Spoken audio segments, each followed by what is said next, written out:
سامعین محترم، السلام علیکم ورحمۃ اللہ وبرکاتہ۔ یہ دارالسلام اسٹوڈیو ہے۔ آپ کی خدمت میں انواع و اقسام کی دینی اور اسلامی کیسٹس اور سی ڈیز پیش کرنے والا اپنی نوعیت کا واحد ادارہ۔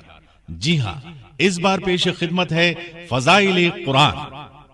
قرآن کریم اللہ تعالی کی آخری کتاب ہے، آخری رسول محمد صلی اللہ علیہ وسلم پر نازل ہوئی اور آخری امت کے آخری وقت تک کے لیے نازل ہوئی۔ اللہ تعالیٰ نے جہاں کمالات نبوت آپ صلی اللہ علیہ وسلم کی ذات پر ختم فرمائے، وہاں اپنی آخری کتاب کو بھی تمام علوم و معارف سے مزین فرما دیا تاکہ یہ رہتی دنیا تک رہنمائی کر سکے۔ امام فخر الدین رازی فرماتے ہیں، تمام آسمانی صحیفوں کا خلاصہ اور نچوڑ قرآن کریم ہے۔ یہی وجہ ہے کہ قرآن حکیم پر ایمان لانا تمام آسمانی کتابوں پر ایمان لانے کے برابر ہے، اور قرآن کا انکار تمام الہامی کتابوں کا انکار ہے۔ تو آئیے سنتے ہیں اللہ کی آخری کتاب قرآن مجید کے فضائل۔ پیشکش محمد طارق شاہد۔ بے شک تمہارے پاس اللہ کی طرف سے نور اور روشن کتاب آ چکی ہے، جس سے اللہ اپنی رضا پر چلنے والوں کو سلامتی کے راستے دکھاتا ہے اور اپنے حکم سے اندھیروں سے نکال کر روشنی کی طرف لے جاتا ہے اور ان کو سیدھی راہ پر چلاتا ہے۔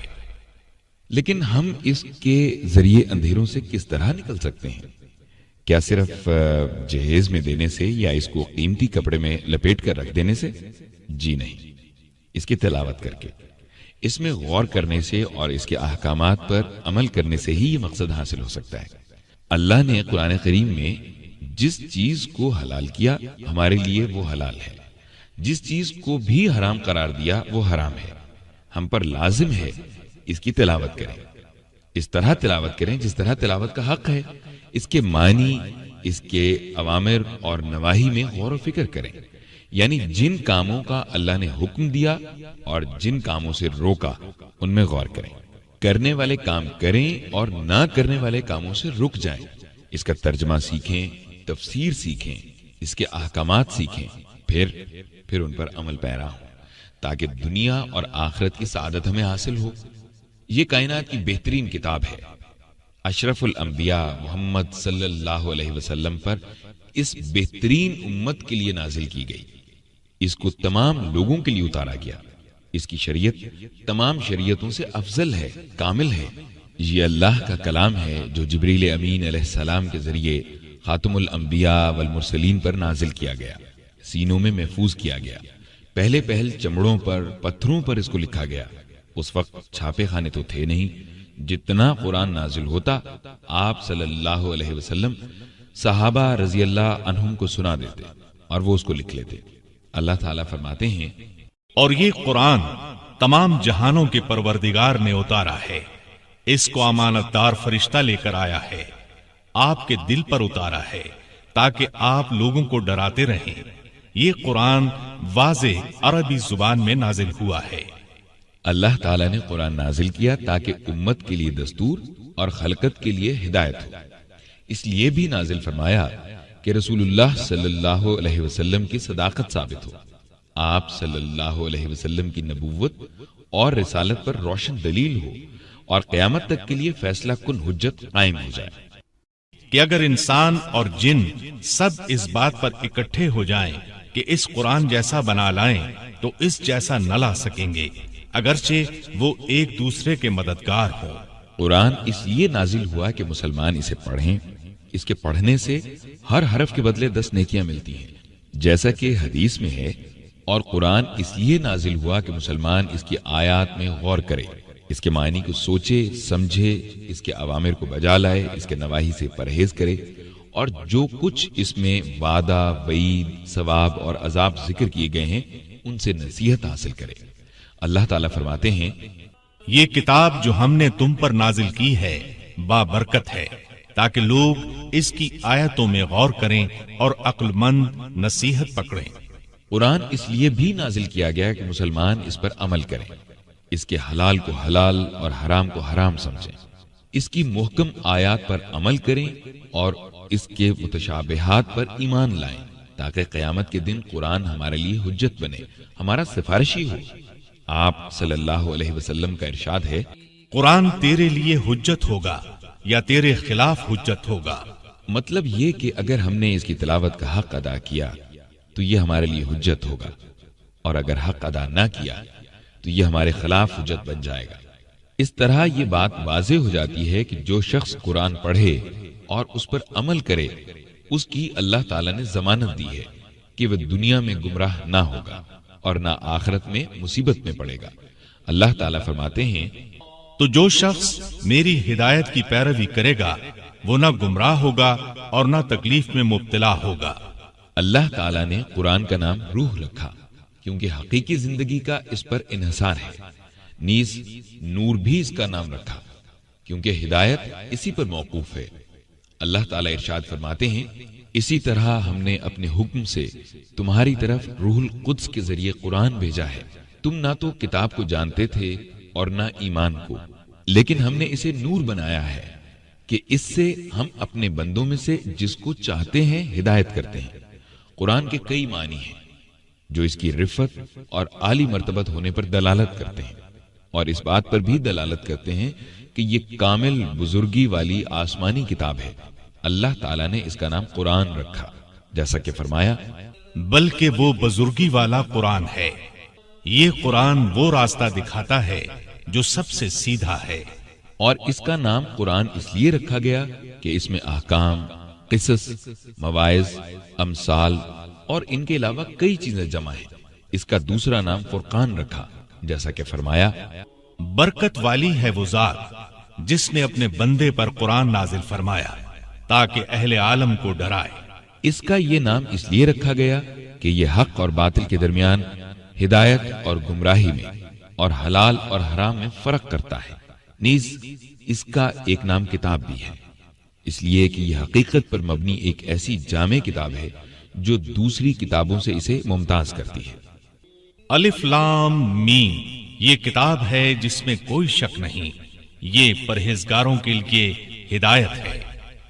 اور اس کا ایک نام ذکر ہے، اس لیے کہ یہ نصیحت اور بلند مرتبے والا ہے، جیسا کہ اللہ تعالیٰ فرماتے ہیں، یہ قرآن آپ صلی اللہ علیہ وسلم کے لیے بھی اور آپ کی قوم کے لیے بھی نصیحت ہے، یعنی قرآن آپ کے لیے اور آپ کی قوم کے لیے شرف ہے، جیسا کہ اللہ تعالیٰ نے اس کے کئی اہم اوصاف بتائے ہیں۔ مثلا یہ نور ہے، ہدایت ہے، رحمت ہے، شفا ہے، نصیحت ہے۔ نیز ان کے علاوہ اس کے کئی ایسے اوصاف ہیں جن سے اس کی عظمت اور پاکیزگی کا پتہ چلتا ہے۔ اللہ تعالیٰ فرماتے ہیں، تمہارے پاس پروردگار کی طرف سے نصیحت اور دلوں کی بیماریوں کی شفا اور مومنوں کے لیے ہدایت اور رحمت آ پہنچی ہے۔ اور سنیے، اللہ تعالیٰ نے اپنی کتاب پر مسلمانوں میں سے کئی نگران بنا دیے ہیں، اگرچہ قرآن خود نگرانی سے بے نیاز ہے۔ اللہ تعالیٰ نے خود اس کی حفاظت کا ذمہ لے رکھا ہے۔ قرآن کی سورتوں کی تعداد 114 ہے، ان میں پہلی سورت سورۃ الفاتحہ ہے اور آخری سورت سورۃ الناس ہے۔ اس کی آیات کی تعداد مکی قراء کے قول کے مطابق 6219 ہے، کوفیوں کے قول کے مطابق 6236، بصریوں کے نزدیک 6204 اور شامیوں کے نزدیک 6225 یا 6226 ہیں۔ اس اختلاف کا سبب بعض مقامات پر وقف کا اختلاف ہے۔ عطا بن یسار رحمت اللہ علیہ کے قول کے مطابق اس کے کل کلمات کی تعداد 77,439 ہے اور اس کے حروف کی تعداد 3,40,740 ہے۔ نیز اس کے 30 حصے یعنی پارے اور 60 احزاب یعنی نصف پارے ہیں۔ بعض لوگ کہتے ہیں کہ قرآن میں سورت بندی کی حکمت یہ ہے کہ اس کی ایک ایک سورت کے معجزے اور اللہ کی نشانیوں میں سے ایک نشانی ہونے کی تحقیق ہو سکے، اور پھر اس کی ایک اور بھی حکمت ظاہر ہوئی، وہ حکمت تعلیم سے متعلق ہے کہ بچے چھوٹی چھوٹی سورتوں سے شروع کر کے بتدریج اوپر کو چلتے ہیں۔ یہ اللہ تعالیٰ کی طرف سے اس کے بندوں پر آسانی ہے کہ وہ اس کی کتاب کو حفظ کر سکیں۔ اب تلاوت قرآن کے بارے میں بتاتا ہوں۔ قرآن کی قرات اکمل حالات میں کرنا مستحب ہے، یعنی باوضو قبلہ رخ ہو اور فارغ اوقات میں تلاوت کرے، جیسے رات کو نماز مغرب کے بعد اور نماز فجر کے بعد، کیونکہ اللہ تعالیٰ فرماتے ہیں بلا شبہ رات کا اٹھنا نفس کو سخت پامال کرتا ہے اور اس وقت ذکر بھی خوب درست ہوتا ہے۔ صبح کے وقت قرآن پڑھنا موجب حضور ملائکہ ہے۔ قرات کھڑے ہو کر، بیٹھ کر، لیٹے لیٹے، چلتے پھرتے اور سواری کی حالت میں سب طرح جائز ہے، کیونکہ اللہ تعالیٰ فرماتے ہیں جو لوگ کھڑے ہو کر، بیٹھ کر اور اپنے پہلوؤں کے بل لیٹے اللہ کو یاد کرتے ہیں۔ لہذا قرآن کی بکثرت قرات کرتے رہنا مستحب ہے، خواہ رات کو ہو یا دن کو، صبح کو ہو یا شام کو۔ اور حدیث سے ثابت ہے دو طرح کے آدمیوں کے سوا کسی پر رش کرنا جائز نہیں، ایک وہ جسے اللہ نے قرآن عطا کیا اور وہ رات اور دن کی کئی ساعت نماز میں قرآن پڑھتا ہے، دوسرا وہ جسے اللہ نے مال عطا کیا اور رات دن اسے خرچ کرتا ہے۔ اس حدیث میں لفظ حسد رشک کے معنی میں ہے، اور اس طرح حدیث قدسی میں ہے جو شخص قرآن پڑھتے رہنے کی وجہ سے کچھ مانگ نہ سکا، میں اسے سوال کرنے والوں سے بہتر عطا کروں گا، اور اللہ تعالیٰ کے کلام کا مرتبہ باقی تمام کلاموں پر ایسا ہی ہے جیسے خود اللہ تعالیٰ کا اپنی مخلوقات پر ہے۔ اور ٹھہر ٹھہر کر قرآن پڑھنا جلد جلد پڑھنے سے افضل ہے، اس طرح حروف واضح ہوتے ہیں، دل پر خوب اثر انداز ہوتے ہیں۔ اللہ تعالیٰ فرماتے ہیں اور قرآن کو ٹھہر ٹھہر کر پڑھا کرو۔ قرآن اچھی آواز سے پڑھنا چاہیے، اس لیے کہ رسول اللہ صلی اللہ علیہ وسلم نے ارشاد فرمایا قرآن کو اچھی آواز کے ساتھ زینت دو۔ گویا اچھی آواز قرآن کے حسن کو دوبالا کر دیتی ہے، لیکن اگر قاری خوش الہانی میں لگا ہو اور سننے والا جھومنے لگے، یعنی قاری گنگنائے اور حروف کو لمبا کرے یا ایسے ہی دوسرے کام کرے جو اللہ کے کلام میں تبدیلی کی طرف لے جا رہے ہوں، جبکہ قرآن میں غور و فکر کرنے کا حکم دیا گیا ہے، تو یہ بات اللہ کی کتاب سے پروردگار کی مراد سمجھنے میں رکاوٹ بنے گی اور کلام کو سمجھنا مشکل ہو جائے گا، جبکہ اللہ کا کلام اس بات سے پاک ہے۔ شیخ الاسلام امام ابن تیمیہ رحمۃ اللہ علیہ کہتے ہیں تلاوت کے وقت جس الحان کو علماء نے مکروہ یعنی غیر پسندیدہ قرار دیا ہے وہ ایسے لہجے اور سر میں قرآن پڑھنا ہے جس سے ممدوح یعنی مد والے حروف مقصور یعنی چھوٹے اور چھوٹے حروف مد والے اور ساکن حروف متحرک اور متحرک حروف ساکن ہو جائیں۔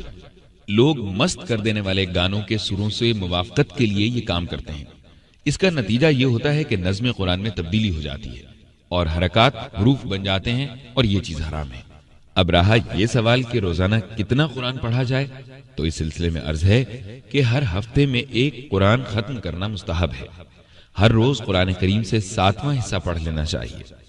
اس ہفتے وار قرات کے علاوہ وقتاً فوقتاً فضیلت والے اوقات میں اور فضیلت والے مقامات پر جیسے رمضان، حرمین شریفین اور ذی الحجہ کے 10 دنوں میں وقت اور مقام کو غنیمت سمجھتے ہوئے قرات کرنی چاہیے۔ اگر ہر 3 دن میں قرآن پڑھے تو یہ زیادہ بہتر بات ہوگی، اس لیے کہ نبی صلی اللہ علیہ وسلم نے حضرت عبداللہ بن عمرو بن عاص سے فرمایا تھا ہر 3 دن میں قرآن ختم کرو۔ اگر کسی کو قرآن بھولنے کا خطرہ ہو تو اسے ختم قرآن میں 40 دن سے زیادہ تاخیر کرنا مکروہ ہے۔ امام احمد کہتے ہیں جو شخص قرآن کو حفظ کرے پھر اس کو بھلا دے اس کے لیے سخت وعید آئی ہے۔ اللہ تعالیٰ نے قرآن کی قرات کو غور سے سننے اور خاموش رہنے کا حکم دیا ہے اور اس پر رحمت کا وعدہ فرمایا ہے۔ اور جب قرآن کو پڑھا جائے تو غور سے سنو اور خاموش رہو تاکہ تم پر رحم کیا جائے۔ مسند احمد میں ایک حدیث ہے جسے حضرت ابو ہریرہ رضی اللہ عنہ نے روایت کیا ہے کہ رسول اللہ صلی اللہ علیہ وسلم نے فرمایا جو شخص کتاب اللہ میں سے ایک بھی آیت غور سے سنے اس کے لیے بہت سی نیکیاں لکھی جاتی ہیں، اور اگر خود پڑھے تو وہ قیامت کے دن اس کے لیے نور ہوگی۔ اللہ تعالیٰ نے اپنے امین رسول پر قرآن کریم نازل فرمایا تاکہ آپ گواہی دینے والے، خوشخبری سنانے والے، ڈرانے والے، اللہ کے حکم سے اس کی طرف بلانے والے اور روشن چراغ بن جائیں۔ چنانچہ آپ فی الواقع ایسے ہی تھے۔ آپ صلی اللہ علیہ وسلم کا خلق قرآن تھا۔ جس بات پر قرآن ابھارتا اسی بات میں آپ کوشاں رہتے، اس کے آداب سے ادب سیکھتے اور اس کے اخلاق کو اپناتے۔ آپ نے اپنے صحابہ کرام کو قرآن کے الفاظ بھی سکھائے اور معنی بھی۔ ان کا عزم قرآن کو حفظ کرنا، اس کی تلاوت کرنا، اس کے اوامر کو نافذ کرنا اور اس کے احکام کی موافقت کرنا تھا۔ قرآن کریم کے ساتھ ان کا تعلق اس درجے تک پہنچا ہوا تھا کہ وہ بیوی کا حق مہر ہی قرآن کریم کی کسی صورت کو حفظ کرا دینا طے کر لیتے تھے۔ رات کو وہ قرآن کے ساتھ قیام کرتے، جیسا کہ اللہ تعالیٰ نے ان کی صفت بیان کی ہے۔ ان کے پہلو بستروں سے الگ رہتے ہیں اور وہ اپنے پروردگار کو ڈرتے ہوئے اور امید رکھتے ہوئے پکارتے ہیں اور سحر کے اوقات میں استغفار کرتے ہیں۔ رات کے اندھیروں میں صحابہ کرام کے گھروں کے پاس سے گزرنے والا ان کے قرآن کی تلاوت اور ان کے رونے کی ایسی آواز سنتا جیسے شہد کی مکھیاں بن بناتی ہیں۔ یہ اس لیے کہ وہ قرآن کے معنی میں غور کرتے اور اس کا اثر قبول کرتے تھے۔ صحابہ کرام نے ہر پہلو سے قرآن کے ساتھ تعلق قائم رکھا۔ وہ اسے حفظ کرتے، اس کو لکھتے، اس کی تلاوت کرتے، دوسروں کو سکھلاتے، قرآن ہی کو حاکم بناتے اور قرآن ہی کی طرف اپنے جھگڑے لے جاتے۔ قرآن کے آداب سے خود ادب سیکھتے اور اپنی اولاد کو سکھاتے۔ قرآن سے ہی لوگ جوک در جوک اللہ کے دین میں داخل ہوئے اور قرآن سے ہی انہوں نے ملک فتح کیے۔ قومیں ان کی اطاعت قبول کرتی چلی گئیں اور قرآن کو دستور مانتی چلی گئیں۔ اللہ تعالیٰ نے صحابہ کرام کو زمین میں اقتدار بخشا اور انہوں نے دشمنوں سے بھی حسن سلوک کیا۔ ان میں سبقت لے جانے والے خلفائے راشدین تھے اور فضیلت والے 3 زمانوں کے ائمہ محدثین تھے۔ پھر عمل کرنے والے عالم، عدل کرنے والے امام اور حکمران آج تک انہی کی راہ پر چلتے رہے۔ رسول اللہ صلی اللہ علیہ وسلم کا فرمان ہے، اس امت میں سے ایک گروہ ہمیشہ حق پر رہے گا جس کو اللہ کی مدد حاصل ہوگی۔ اگر کوئی انہیں بے یارو مددگار چھوڑ دے گا یا ان کی مخالفت کرے گا تو انہیں کچھ نقصان نہیں پہنچا سکے گا، اور ایسا گروہ قیامت تک موجود رہے گا۔ ہم اللہ سے دعا کرتے ہیں کہ وہ ہمیں اس گروہ میں سے بنائے، نیز ہمیں ہدایت دینے کے بعد ہمارے دلوں کو ٹیڑھا نہ کر دے اور اپنے ہاں سے رحمت عنایت فرمائے، کیونکہ وہی عطا کرنے والا ہے۔ قرآن کے فضائل میں سے یہ بھی ہے، جو اسے پڑھے گا اور اس پر عمل کرے گا، قیامت کے دن قرآن اس کی شفاعت کرے گا۔ رسول اللہ صلی اللہ علیہ وسلم نے ارشاد فرمایا، قرآن پڑھا کرو، اس لیے کہ قیامت کے دن قرآن اپنے پڑھنے والوں کے لیے سفارشی بنے گا۔ نیز آپ صلی اللہ علیہ وسلم نے ارشاد فرمایا، جس شخص نے اللہ کی کتاب کا ایک حرف پڑھا اس کے لیے 1 نیکی اور 1 نیکی 10 نیکیوں کے برابر ہے۔ میں نہیں کہتا کہ الف لام میم ایک حرف ہے، بلکہ الف ایک حرف ہے، لام ایک حرف ہے اور میم ایک حرف ہے۔ مطلب یہ کہ 3 حرفوں کا مرکب ہے اور اس کے پڑھنے والے کو 30 نیکیاں ملیں گی۔ ایک حدیث میں ہے، یعنی قیامت کے دن قرآن کو اور ان لوگوں کو جو دنیا میں اس قرآن پر عمل کرتے تھے بارگاہ الہی میں پیش کیا جائے گا۔ سورہ بقرہ اور سورہ آل عمران ان کے آگے آگے ہوں گی۔ رسول اللہ صلی اللہ علیہ وسلم نے ان کے لیے 3 مثالیں بیان فرمائیں، ان کو میں ابھی تک نہیں بھولا۔ آپ نے فرمایا، وہ صورتیں اس طرح آئیں گی گویا کہ وہ 2 بدلیاں یا 2 سیاہ سائبان ہیں، ان کے درمیان روشنی ہے، یا دونوں ایسے آئیں گی گویا کہ وہ پر پھیلائے پرندوں کے 2 جھنڈ ہیں۔ وہ دونوں صورتیں اس طرح آ کر اپنے پڑھنے اور عمل کرنے والے ساتھیوں کی طرف سے اللہ سے جھگڑیں گے۔ بہترین لوگ وہ ہیں جو اللہ تعالیٰ کی خوشنودی کے لیے قرآن خود سیکھتے ہیں پھر دوسروں کو سکھاتے ہیں۔ رسول اللہ صلی اللہ علیہ وسلم نے ارشاد فرمایا، تم میں سے افضل ترین شخص وہ ہے جو خود قرآن پڑھے اور دوسروں کو پڑھائے۔ حضرت ابو ہریرہ رضی اللہ عنہ سے روایت ہے کہ نبی کریم صلی اللہ علیہ وسلم نے فرمایا، قیامت کے دن قرآن آ کر کہے گا، اے میرے پروردگار، اسے زیور پہناؤ، چنانچہ اسے بزرگی کا تاج پہنایا جائے گا۔ پھر کہے گا، اے میرے رب، کچھ زیادہ کرو، چنانچہ اسے کرامت کی عبا پہنائی جائے گی۔ پھر کہے گا، اے میرے رب، اس سے راضی ہو جا، تو اللہ تعالیٰ اس سے راضی ہو جائے گا۔ پھر اسے کہا جائے گا کہ پڑھتے جاؤ اور چڑھتے جاؤ، چنانچہ ہر ایک آیت کے بدلے اس کی نیکیاں بڑھا دی جائیں گی۔ اس حدیث کو امام ترمذی رحمت اللہ علیہ نے روایت کیا ہے اور اس کو حسن کہا ہے۔ اب سنیے، آپ صلی اللہ علیہ وسلم نے ارشاد فرمایا، جس نے قرآن پڑھا پھر اسے زبانی یاد کیا، اس کے حلال کو حلال اور حرام کو حرام سمجھا، اللہ تعالیٰ اسے جنت میں داخل کرے گا اور اپنے گھر والوں کے 10 ایسے آدمیوں کے لیے سفارش کر سکے گا جن پر دوزخ واجب ہو چکی ہوگی۔ سہل بن معاذ رضی اللہ عنہ کہتے ہیں کہ رسول اللہ صلی اللہ علیہ وسلم نے ارشاد فرمایا، جس شخص نے قرآن پڑھا اور اس پر عمل کیا، قیامت کے دن اس کے والدین کو ایک تاج پہنایا جائے گا جس کی روشنی اس سورج کی روشنی سے بہتر ہوگی جو تمہارے دنیا کے گھروں میں چمکتا ہے۔ پھر اس شخص کے متعلق آپ کا کیا خیال ہے جو اس قرآن پر عمل بھی کرتا تھا؟ حضرت ابو ہریرہ رضی اللہ عنہ روایت کرتے ہیں کہ رسول اللہ صلی اللہ علیہ وسلم نے ارشاد فرمایا، جو لوگ اللہ کے گھروں میں سے کسی گھر میں جمع ہو کر اللہ کی کتاب کی تلاوت کرتے ہیں اور آپس میں ایک دوسرے کے ساتھ اس کا تکرار کرتے ہیں یا درس دیتے ہیں تو ان پر اللہ کی طرف سے سکینت یعنی تسکین اور رحمت نازل ہوتی ہے۔ رحمت انہیں ڈھانپ لیتی ہے، فرشتے انہیں گھیر لیتے ہیں اور اللہ تعالیٰ ان فرشتوں میں ان کا ذکر فرماتا ہے جو اس کے پاس ہوتے ہیں۔ حضرت انس رضی اللہ عنہ فرماتے ہیں کہ صحابہ کرام صبح کی نماز کے بعد حلقہ بنا کر بیٹھ جاتے، قرآن پڑھتے، فرائض اور سنتیں سیکھتے اور اللہ کو یاد کرتے۔ اب ذکر ہو جائے قرآن پڑھنے کے آداب کا۔ قرآن کی تلاوت کے کچھ آداب ہیں، ان کا خیال رکھنا چاہیے تاکہ آپ کی قرات اللہ کے ہاں مقبول ہو اور ثواب کا باعث ہو۔ مثلا قرات خالصتاً اللہ کے لیے کی جائے اور اس کا مقصد اللہ کی خوشنودی اور ثواب ہو، جیسا کہ اللہ تعالیٰ فرماتے ہیں حدث سے پاک ہو کر تلاوت کریں، اس لیے کہ اللہ تعالیٰ فرماتے ہیں اسے صرف پاکیزہ لوگ ہی چھوتے ہیں۔ قرات سے پہلے تعوذ پڑھ لیں، اگر سورت کی ابتدا سے شروع کریں تو بسم اللہ پڑھ کر شروع کریں۔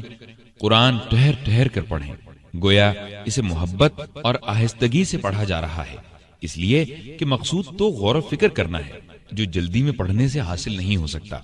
اپنے ذہن اور فہم کو کام میں لائیں یہاں تک کہ سمجھ میں آ جائے کیا کہا جا رہا ہے۔ رحمت کی آیات کے وقت اللہ سے رحمت طلب کریں، عذاب کی آیات کے وقت پناہ مانگیں، تسبیح کی آیات کے وقت تسبیح کریں اور جب سجدے کی آیات سے گزریں تو سجدہ کریں۔ پڑھتے وقت ہر حرف کی ادائیگی کا حق ادا کریں حتیٰ کہ لفظ پورا ہونے پر کلام واضح ہو جائے، اس لیے کہ ہر حرف کے بدلے 10 نیکیاں ملتی ہیں۔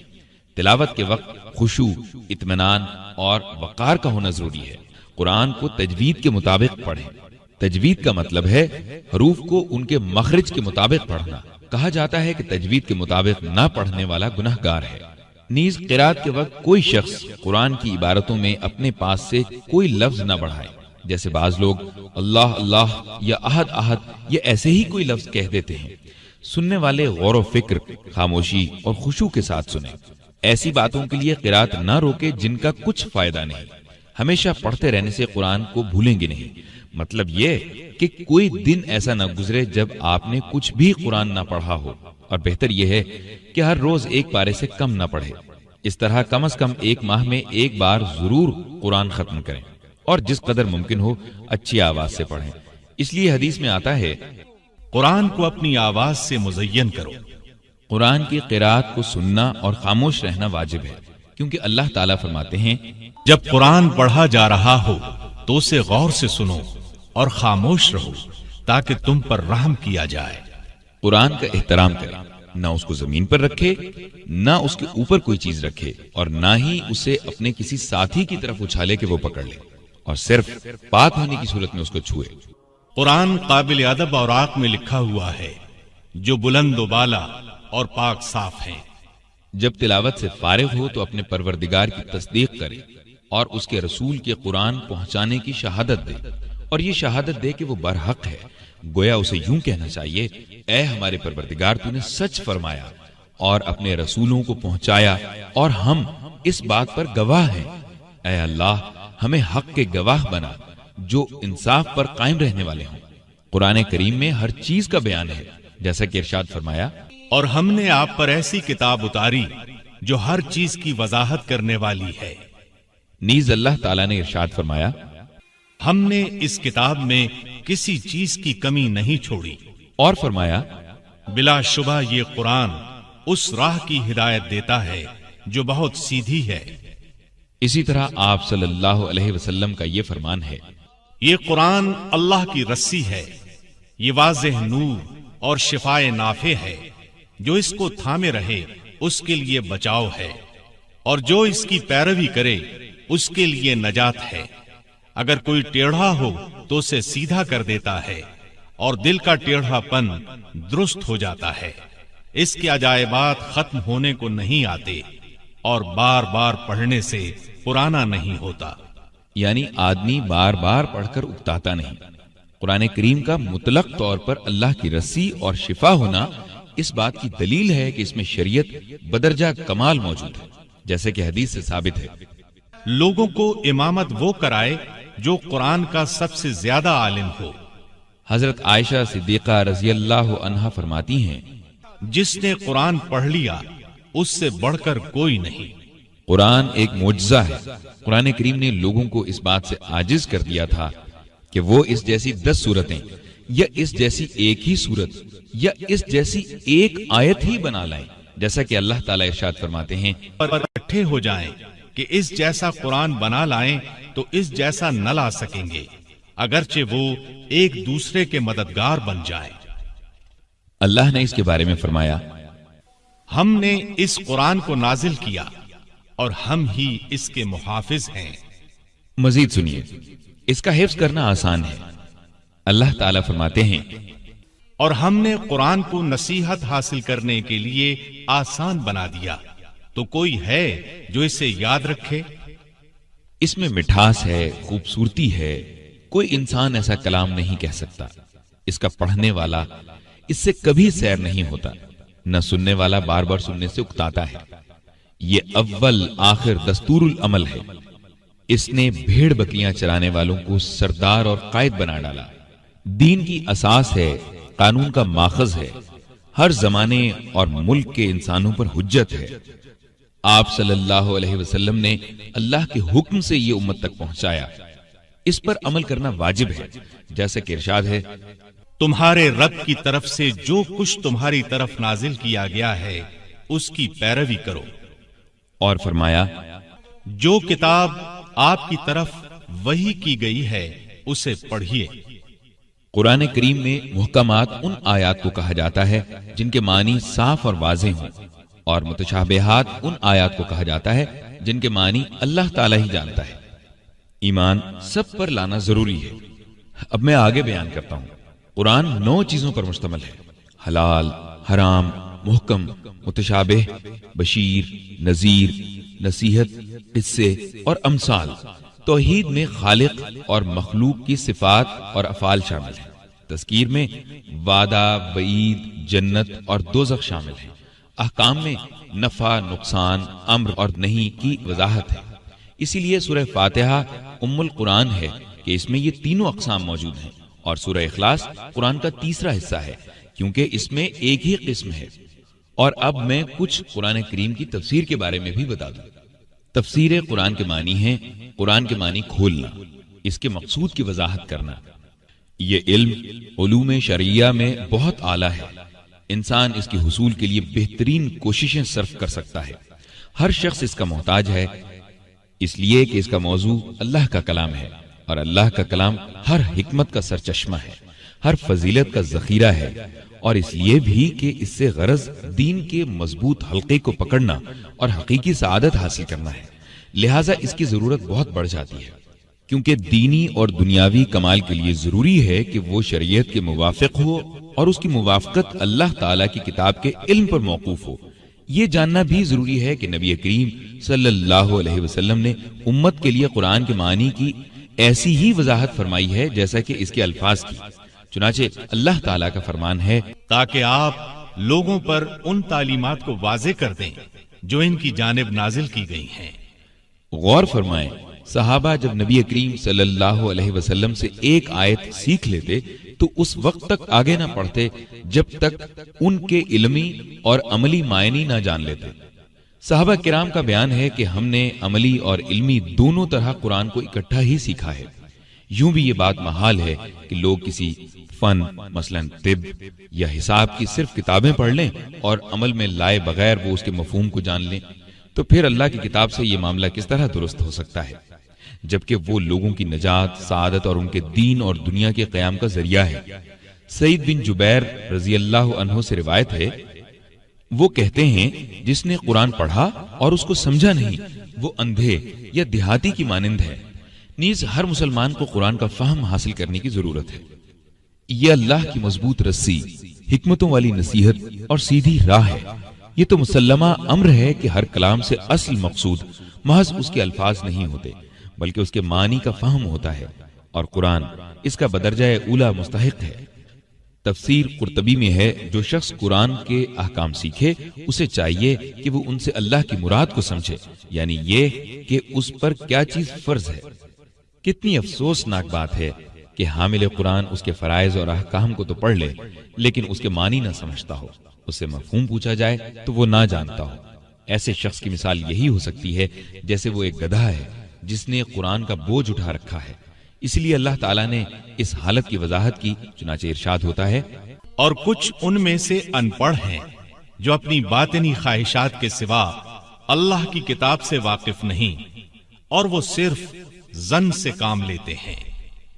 قرآن کریم اس لحاظ سے دوسری کتابوں سے ممتاز ہے کہ وہ اپنے سے پہلی آسمانی کتابوں کی نگہداشت کرنے والا، ان کا امین اور ان پر شاہد ہے، اور درجے میں ان سب سے بلند و بالا ہے، اس لیے کہ ان کتابوں میں جو کچھ اللہ تعالیٰ اور روز آخرت کے بارے میں خبریں تھیں ان سب کو قرآن نے برقرار رکھا، اس کی مزید وضاحت اور تفصیل بیان کی، دلائل اور براہین سے ان کی وضاحت کی، تمام انبیاء کی نبوت اور رسولوں کی رسالت کو ثابت کیا، اور ان تمام شریعتوں کا اقرار کیا جن کے ساتھ رسولوں کو بھیجا گیا، اور اللہ تعالیٰ کی کتابوں اور اس کے رسولوں کو جھٹلانے والوں کے ساتھ کئی طرح کے دلائل اور براہین سے مجادلہ کیا، ان کے لیے اللہ تعالیٰ کی طرف سے سزاؤں کی وضاحت کی، اور اہل کتاب میں سے جو پیروکار تھے ان کی مدد کی۔ اللہ تعالیٰ کی کتابوں میں جو تحریف یا تبدیلی کی گئی اس کو بیان کیا۔ اہل کتاب نے جن باتوں کو چھپایا تھا ان کو ظاہر کیا۔ ان کتب میں جو شرعی قوانین ذکر کیے گئے تھے ان سب کو لے کر قرآن نازل ہوا، لہذا سابقہ کتب کا محافظ اور نگران ٹھہرا۔ اللہ نے جن سابقہ باتوں کو برقرار رکھا اس میں ان کا ذکر ہے، جن کو منسوخ کر دیا قرآن میں ان کی منسوخی کا ذکر ہے۔ قرآن بذات خود ایک معجزہ ہے، مخلوق اس پر قادر نہیں کہ اس جیسا بنا لائے۔ اس میں آپ صلی اللہ علیہ وسلم کی دعوت، ہدایت اور دلیل صدق و نبوت کا بیان ہے۔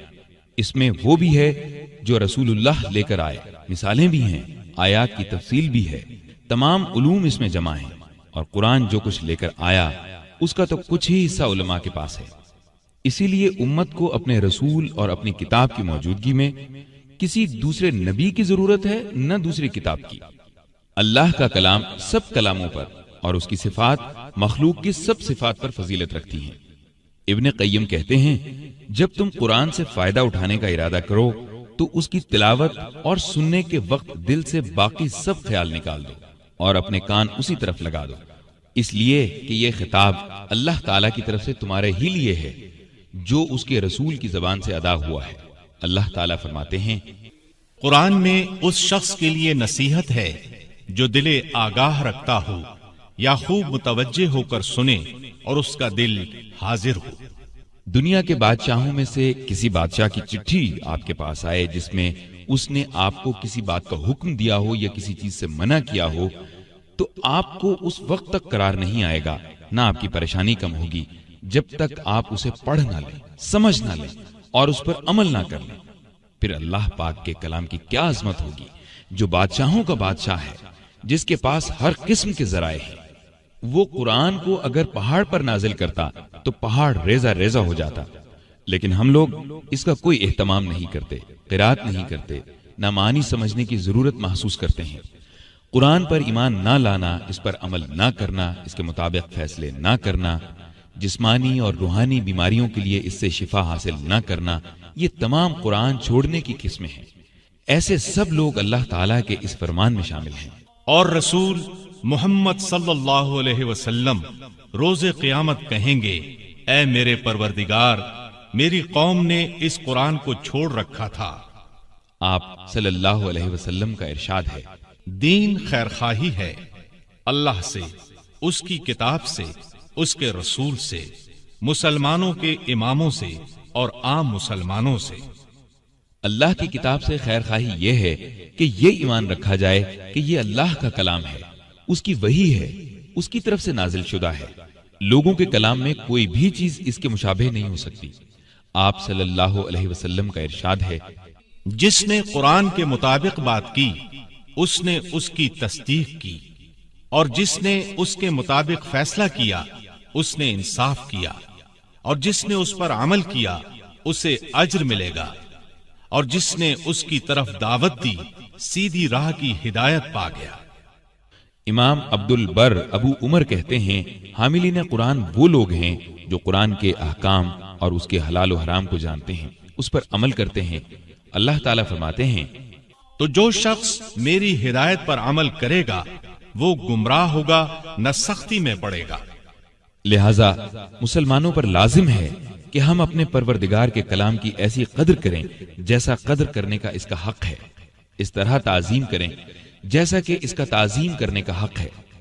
اگر آپ ہدایت چاہتے ہیں تو قرآن میں غور و فکر کریں، کیونکہ علم قرآن میں غور و فکر کرنے ہی سے حاصل ہوگا، اور توفیق تو اللہ تعالیٰ ہی کی طرف سے ہے۔